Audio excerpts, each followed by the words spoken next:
Hey everyone, so you know how language is always evolving to better capture who we are?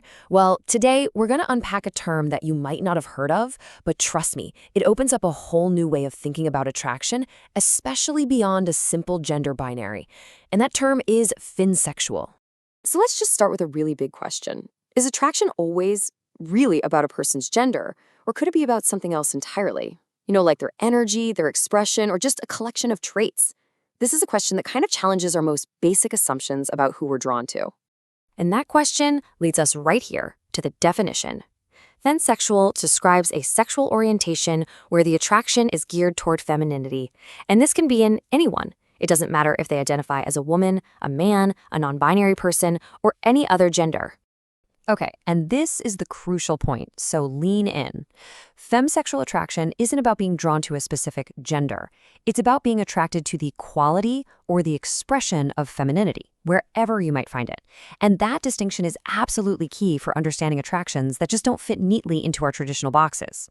So now that we kind of get what it means, you might be wondering, where does a term like finsexual actually fit? Within the broader LGBTQ+ spectrum. Let's take a look. Right, so finsexual isn't just floating out there on its own. It fits really comfortably under the broad queer umbrella. And it's considered a multisexual orientation, which just means it involves attraction to more than one gender. It's also recognized within frameworks like MOGI, that stands for marginalized orientations, gender alignments, and intersex, and even the split attraction model.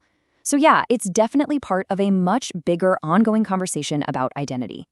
And this is where we see a really key difference from other multisexual identities you might know. While pansexuality is often described as attraction regardless of gender, finsexuality zooms in on a specific trait, femininity. It's a subtle difference for sure, but a really powerful one in its focus.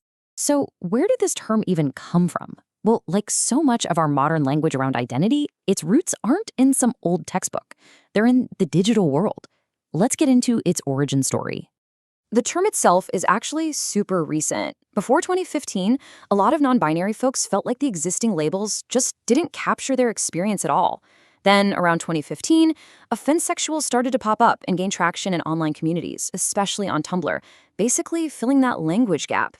And now it's being listed on wikis and forums, moving from community slang to a really recognized identity.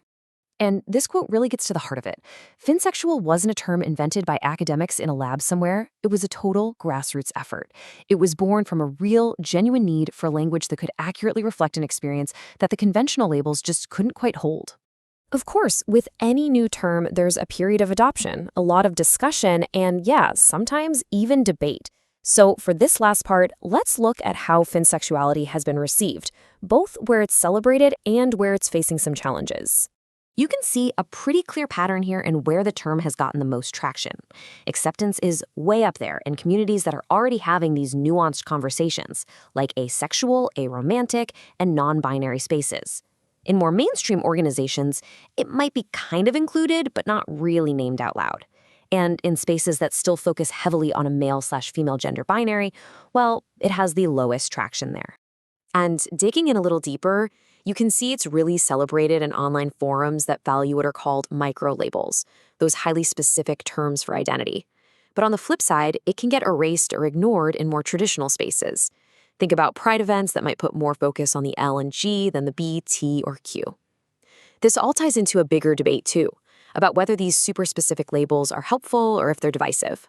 So after all that, what's the big takeaway? Well, the existence and evolution of a term like finsexual really proves a simple, powerful truth. Language is not set in stone. It grows, it shifts, and it expands to better map the vast, complex, and pretty beautiful reality of human experience. And that leaves us with this final thought. The creation of finsexual is just one example of language playing catch-up to lived reality. So, as our collective understanding of gender and attraction keeps getting deeper, what new words are we going to need tomorrow? How will our language keep changing to make sure every single person feels seen? It's definitely something to think about. Thanks for joining me.